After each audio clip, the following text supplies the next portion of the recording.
Bueno, bienvenidos a un nuevo video del Giro del Círculo. En esta ocasión vamos a hablar sobre el sistema somatosensitivo.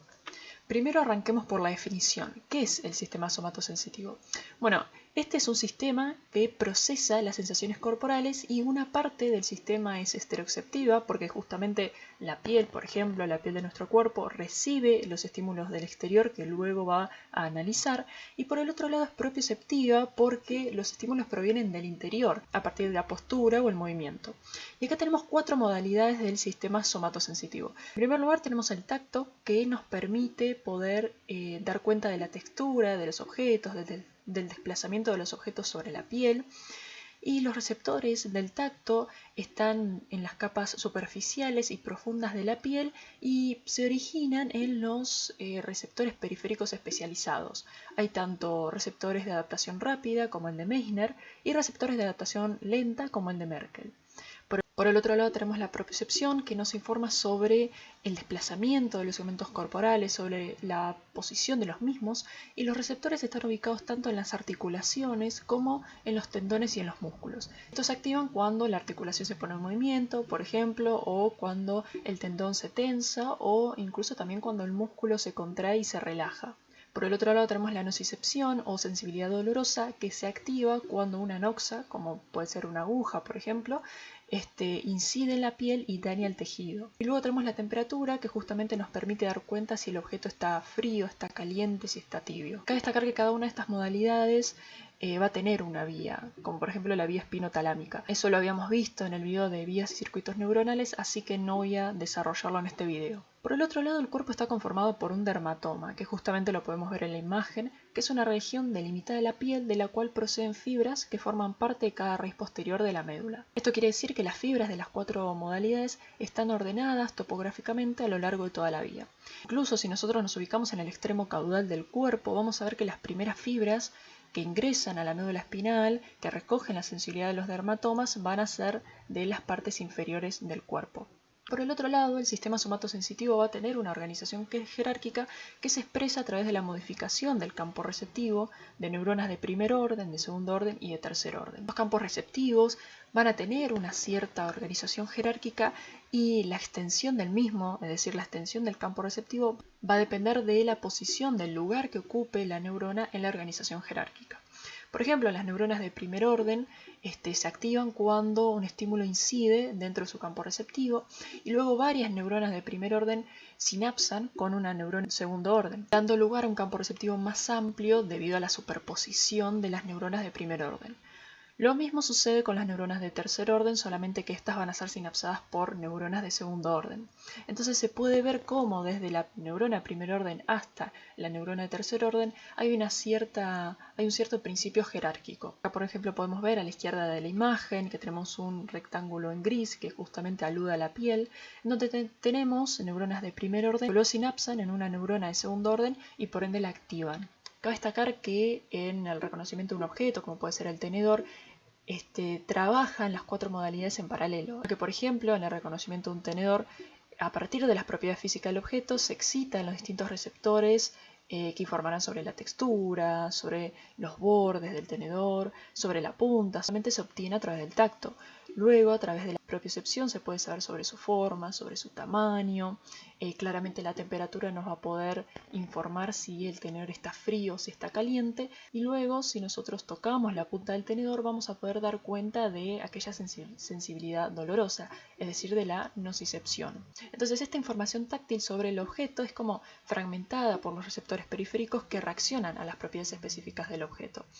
Esta información tiene que ser integrada, tiene que ser interpretada en el cerebro, en la corteza cerebral, y es acá donde va a aparecer la corteza somatosensitiva. Tenemos un área somatosensitiva primaria, un área somatosensitiva secundaria o de asociación unimodal y un área somatosensitiva terciaria o de asociación multimodal. Podemos ver, por ejemplo, el mapa somatosensitivo humano y ya como habíamos visto en varios videos, podemos dar cuenta de que justamente hay una especie de exageración en los tamaños de las partes del cuerpo. Tenemos la cabeza, que es mucho más grande que el cuerpo, o la mano también, que tiene un tamaño significativo, y esto es justamente por la cantidad de receptores que se ubican en aquellas partes del cuerpo.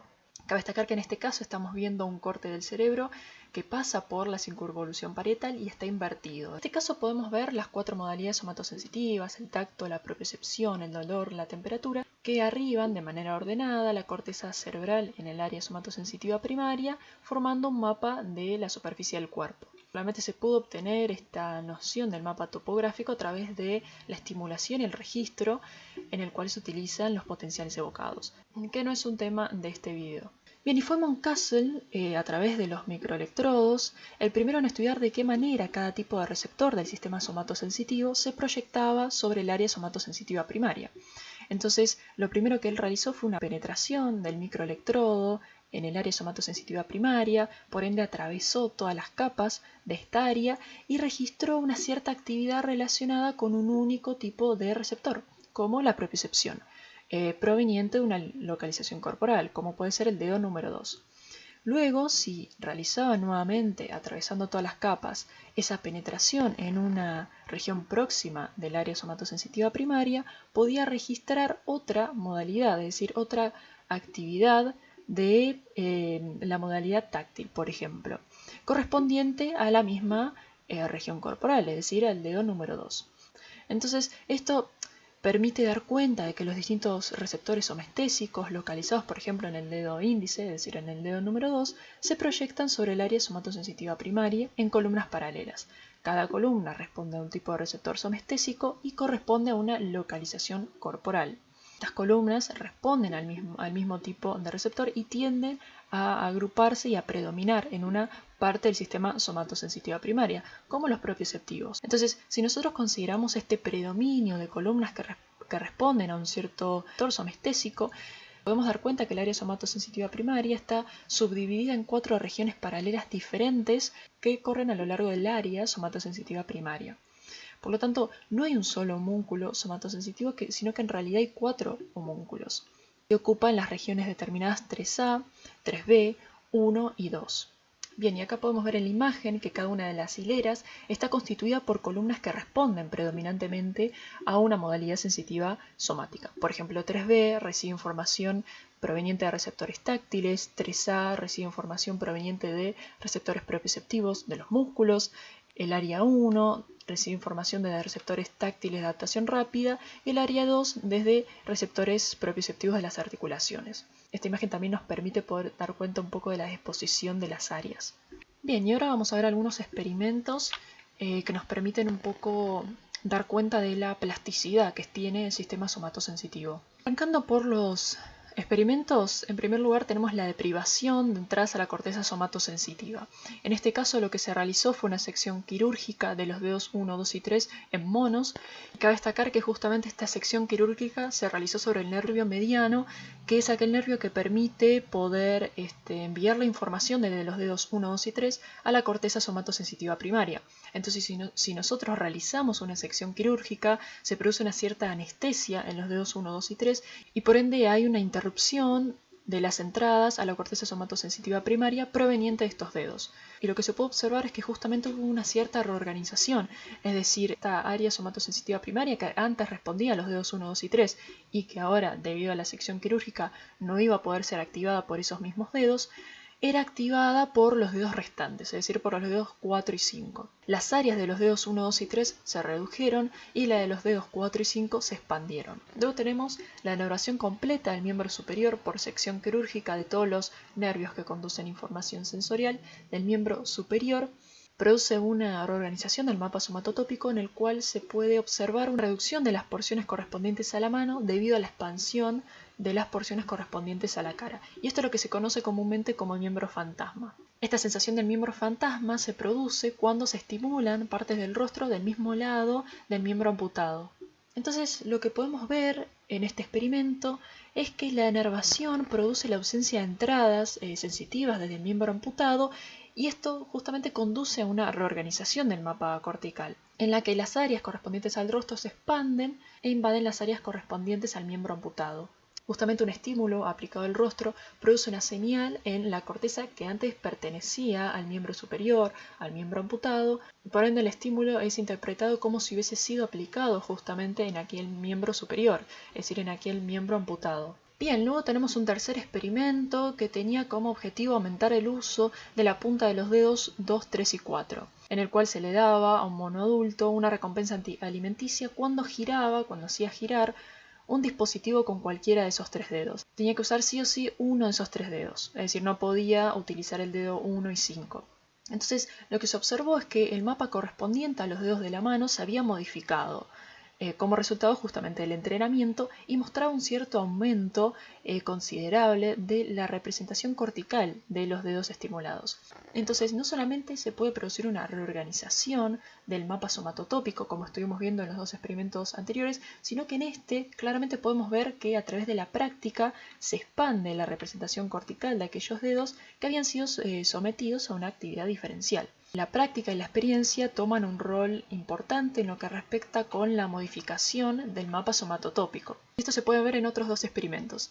En el primero de ellos se comparó las áreas corticales de la mano derecha de sujetos que leían braille frente a la mano izquierda de sujetos que no leían braille, en donde justamente se observó un incremento en las áreas corticales correspondientes a la mano derecha de los sujetos que sí leían braille. Y algo similar sucedió con el segundo experimento, en el cual se comparó la mano izquierda de músicos frente a la mano derecha de sujetos no músicos, es decir, que no sabían tocar un instrumento, en donde nuevamente se pudo observar un cierto incremento en las áreas corticales de la mano izquierda de los sujetos que sí tocaban un instrumento.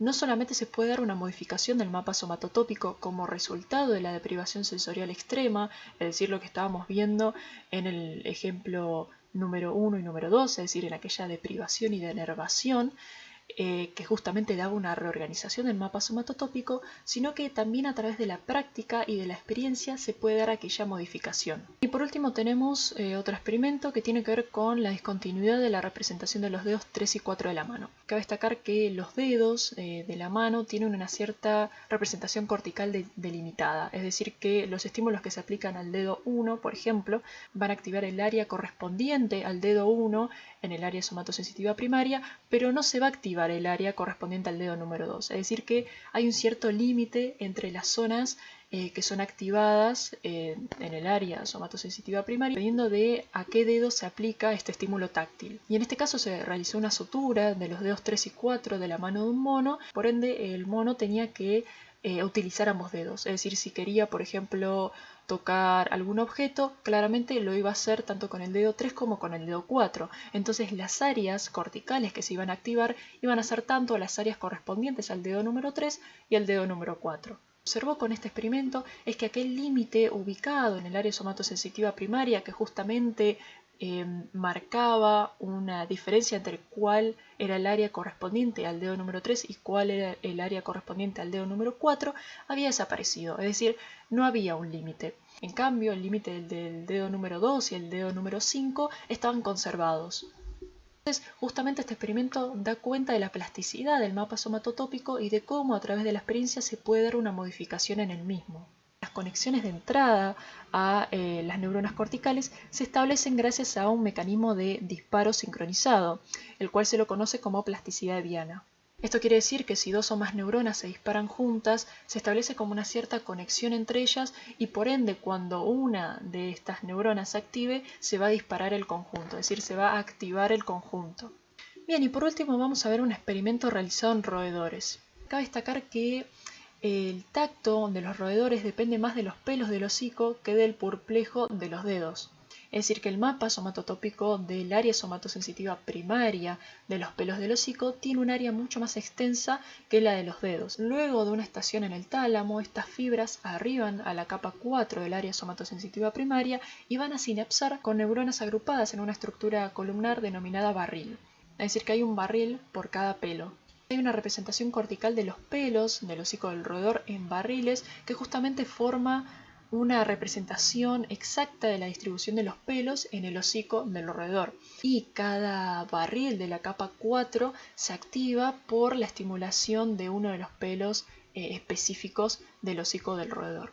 Bueno, y esto fue todo por este video. Acá les dejo la bibliografía y nos vemos en el próximo video del Giro al Cíngulo.